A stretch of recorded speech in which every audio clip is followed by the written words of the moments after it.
আমরা একদম গতকালকে রাতে ফলাফল ঘোষণার পর থেকে শুরু করে এখন পর্যন্ত মানে শত শত নেতাকর্মীকে হুমকি দেওয়া হয়েছে।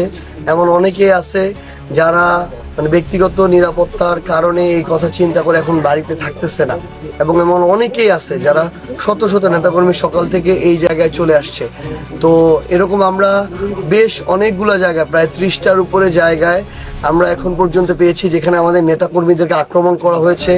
কয়েকটা জায়গায় তাদেরকে রক্তাক্ত করা হয়েছে, তাদের বাড়িঘরে হামলা করা হয়েছে, দোকানপাটে হামলা করা হয়েছে। এই কাজগুলো বিএনপির স্থানীয় পর্যায়ের বেশ কিছু নেতাকর্মী সন্ত্রাসী কায়দায় করছে। আমরা যে জিনিসটা চেয়েছিলাম যে একটা নির্বাচনের পরে যারাই নির্বাচনে বিজয়ী হোক না কেন, তারা তাদের জায়গা থেকে বাংলাদেশের পুরনো রাজনৈতিক যে নোংরা কালচার, প্রতিহিংসার রাজনীতি, এটাকে ছুঁড়ে ফেলে দিয়ে তাদের জায়গা থেকে আবার একটা সুন্দর গণতান্ত্রিক উপায়ে রাজনীতি করবে। যার যেটা দল, যার যেটা পছন্দের প্রার্থী, সে সেখানে রাজনীতি করবে। কিন্তু আমি আজকে বিজয়ী হয়েছি মানেই আমার আর কোনো প্রতিপক্ষ থাকতে দিব না। প্রতিপক্ষকে আমি আক্রমণ করব, রক্তাক্ত করব, মিথ্যা মামলা দিব, হুমকি দিব। এটা হচ্ছে স্বৈরাচারী চরিত্র। বিএনপি যদি তাদের জায়গা থেকে আবার নব্য স্বৈরাচার হইতে চায়, তাহলে আমরা মনে করি যে তারা 5 বছর ক্ষমতায় টিকে থাকতে পারবে না। এটা তাদের পতন অনিবার্য হয়ে যাবে। মানুষের মুখে মুখে এই একদিনে কথা উঠে গিয়েছে অলরেডি যে বিএনপি এই একদিনে যেটা শুরু করেছে, এটা যদি তারা করতে থাকে তারা 2 বছর ঠিকমতো টিকতে পারবে না। পঞ্চগড় 1 আসনে আমরা যখন দেখলাম যে প্রায় 80টা সেন্টারের ভোট ফলাফল ঘোষণা করা হয়েছে, তখনও শাপলাকলি প্রায় 7-8 হাজার ভোটে এগিয়েছিল। চা মানে লাইফটা ভরপুর, চা মানে ইস্পাহানি মির্জাপুর। কিন্তু এই 80 থেকে 155 এরপরে আমরা আর কোনো ভোট সেন্টারে ভোট ডিক্লেয়ার হইতে দেখলাম না। তখন আমরা নতুন করে বেশ কিছু ভোট সেন্টারে আমরা শুনলাম যে সেখানে বিএনপির নেতাকর্মীরা ভোট সেন্টারে ফলাফল দিয়ে আটকে রেখেছে। এইরকম 20-30-40টা প্রায় সেন্টার আছে যেখানে 2-3 ঘন্টা ধরে গণনা শেষ, কিন্তু ফলাফল ঘোষণা দিতে দেয়া হয় নাই। বিএনপির উপজেলা সেক্রেটারি, ইউনিয়ন সভাপতি সেক্রেটারিরা তারা সাংবাদিকের আইডি কার্ড নিয়ে তারা সেন্টারগুলোতে ঢুকে ভোটগুলোকে আটকে রেখেছিল।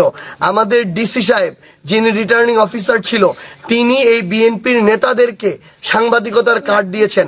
তারা কোন সাংবাদিক, কবে সাংবাদিক ছিল, এই জিনিসটা এই আমাদের রিটার্নিং অফিসারকে এখানে অবশ্যই ব্যাখ্যা করা উচিত। তিনি বলতেছেন তারা কাগজ নিয়ে আসছে। তারা একটা কাগজ নিয়ে আসতো, আসল না নকল যাচাই না করে আপনি দিয়ে দিলেন, তাহলে আপনি ওই পদে বসে আছেন কেন? আপনি যদি আপনার এজেন্সি দিয়ে এটুকু চেক না করাইতে পারেন, আপনার মাঠ পর্যায়ের যারা কর্মকর্তা কর্মচারী আছে তাদেরকে চেক না করাইতে পারেন যে একটা উপজেলা বিএনপির সেক্রেটারি, একটা পৌর বিএনপির সভাপতি সেক্রেটারি তারা আসলেই কোনো সাংবাদিক কিনা, নাকি ওই দিনটা ক্ষমতার অপব্যবহার করার জন্য তারা এটা ব্যবহার করতেছে, এই জিনিসটা তাদের জানা থাকা দরকার ছিল। যে জিনিসটা আমরা দেখলাম যে হঠাৎ করে 80টার পরে ফলাফল ঘোষণা করা বন্ধ হয়ে গেল। এরপরে 155টা সেন্টারের একসাথে ফলাফল ঘোষণা করা হইতেছে। ওই ফলাফলে যিনি ধানের শীষের প্রার্থী তাকে বিজয়ী ঘোষণা করা হইল। আমরা আমাদের জায়গা থেকে যখন নেতাকর্মীদের সাথে এখন কথা বললাম, পোলিং এজেন্টদের সাথে কথা বললাম, 155টা সেন্টারের যারা তারা সবাই এসেছে, তাদের কথা হলো তাদেরকে অনেক ভোট কেন্দ্রে ভোট গণনার সময় ধমক দিয়ে চুপ করে বসিয়ে রাখা হয়েছে। এমন অনেকে আছে যাদেরকে গালিগালাজ করে মৃত্যু হুমকি দেওয়া হয়েছে, যাদেরকে বলা হয়েছে আজকে নির্বাচনের পরে কালকে থেকে তুই কেমনে বাড়িতে থাকবি আমরা দেখে নিব। এমন তারা তাদের জায়গা থেকে মিথ্যা মিডিয়া প্রোপাগান্ডা করে বিএনপি জিতে গিয়েছে এরকম একটা প্রোপাগান্ডা তারা ছড়ানো শুরু করে প্রত্যেকটা সেন্টারে ভোটগুলো আটকে রেখে তারা তাদের নেতাকর্মীদেরকে দিয়ে এভাবে আমাদের পোলিং এজেন্টদেরকে বের করে দিয়েছে, ভয় দেখিয়েছে। এবং এই প্রক্রিয়ায় তারা ওই ভোট কেন্দ্রগুলো পরোক্ষভাবে দখল করে নিয়ে তারা 2-3 ঘন্টা ধরে যেইভাবে সেন্টারগুলোর ফলাফল যেই সংখ্যায় দিলে, ইঞ্জিনিয়ারিং করলে তাদেরকে অল্প কয়েক হাজার ভোটে বিজয়ী দেখানো যায়, তারা ওইভাবে বিজয়ী দেখিয়েছে। এখন আমাদের 155টা সেন্টারের প্রধান পোলিং এজেন্ট সহ নেতাকর্মীদের সাথে আমাদের কথা বলে মনে হয়েছে যে এই পঞ্চগড় 1 আসনে তারা শুধুমাত্র তাদের প্রশাসনকে অপব্যবহার করে, তারা ইলেকশন ইঞ্জিনিয়ারিং করে এই কয়েক হাজার ভোটের পার্থক্য তৈরি করে তারা বিজয়টা চুরি করে নিয়েছে। কিন্তু মাঠ পর্যায়ে গণমানুষের কাছে তারা কখনোই গণমানুষের ভোটে বিজয়ী হয় নাই। আমরা তাদেরকে এইটুকু বলতে চাই, তাদের যদি সৎসাহস থাকে পঞ্চগড় 1 আসনের সকল ভোট আমরা আমাদের জায়গা থেকে আবার পুনরায় গণনা চাই। তারা সৎসাহস থাকলে এই পুনরায় যে গণনা উন্মুক্তভাবে গণনা হবে এই গণনার চ্যালেঞ্জটা তারা গ্রহণ করুক।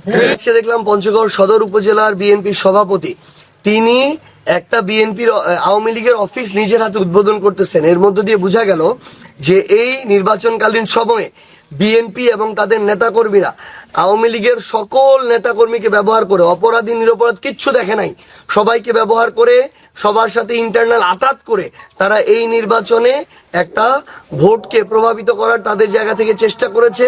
তারা এই ইন্টারনালি এই ইঞ্জিনিয়ারিং এর আরেকটা প্রসেসও করেছে। আমরা এটা যে জায়গা থেকে কথা বলতে চাই, কোনো একজন মানুষ যে আগে ধরেন আওয়ামী লীগ করছে কিংবা নৌকায় ভোট দিছে, এই মানুষটা যদি একদম নিরপরাধ হয়, তার বিরুদ্ধে আইনগত কোনো ব্যবস্থা না নেওয়া হয় এবং স্থানীয়ভাবে ওই মানুষটাকে কেউ খারাপ বলতে পারে না, সেই মানুষটা যদি তার নর্মাল লাইফ লিড করে, এটা নিয়ে আমাদের কোনো সমস্যা নেই। কিন্তু যদি এরকম হয় একজন অপরাধী, সে তার জায়গা থেকে অপরাধ করেছে, সে জুলাই অভ্যুত্থানে বিরোধিতা করেছে, এর আগে মানুষের উপরে জুলুম করেছে, ওই বিএনপি জামায়াত থেকে শুরু করে যারা 16 বছর নির্যাতিত ছিল তাদের উপরেও জুলুম করেছে, এই রকম সকল মানুষকে অপরাধী নিরপরাধ সবাইকে একত্রিত করে কালপ্রিটদেরকে আশ্রয় দেওয়ার জন্য তাদের আশ্রয় অফিস খুলে দেওয়া হয়, তাহলে আমরা মনে করি এই বিএনপি আসলে 16 বছর তাদের জায়গা থেকে যেটা গিয়েছিল তাদের নিজেদের কার্যক্রমে এটার আসলে বৈধতা দেয়, যে তারা সম্ভবত এটার হয়তো তাদের প্রাপ্যতাই ছিল, এই জন্য তারা তাদের জায়গা থেকে এই কাজগুলো করছে। না হলে তাদের উপরে জুলুম হয়েছে, তাদের কত নেতাকর্মীর উপরে অত্যাচার নির্যাতন হয়েছে, তারা এখন অপরাধী নিরপরাধ কিচ্ছু দেখতেছে না, তারা তাদের জায়গা থেকে এই কাজটা করতেছে। আমরা এখন পর্যন্ত আইনগতভাবে আওয়ামী লীগের রাজনীতি বাংলাদেশে নিষিদ্ধ আছে। আমরা আমাদের জায়গা থেকে স্পষ্ট করে শুধু একটা কথাই বলেছি, একটা মানুষ যদি নিরপরাধ হয় সে যেই দলেরই হোক, আমরা চাই না তার কোনো শাস্তি হোক। কিন্তু একটা মানুষ যদি অপরাধী হয় এবং যেখানে আওয়ামী লীগ একটা নিষিদ্ধ রাজনৈতিক দল, তাদের অফিস যখন চালু করে দেওয়া হয়, তার মানে বিএনপি তাদের জায়গা থেকে উপরে উপরে যতই ভালো সাজার চেষ্টা করুক না কেন, ভিতরে ভিতরে তারা ওই ভারতীয় যে আধিপত্যবাদ ওইটার কাছেও মাথা নত করেছে, সেখানেও তারা সেজদা দেওয়া শুরু করেছে। এবং একই সাথে তারা যারা এই যে আওয়ামী সময়ে মানুষের উপর জুলুম করেছে, অত্যাচার করেছে, নির্যাতন করেছে, তারা তাদের কাছেও সেজদা দেওয়া শুরু করেছে।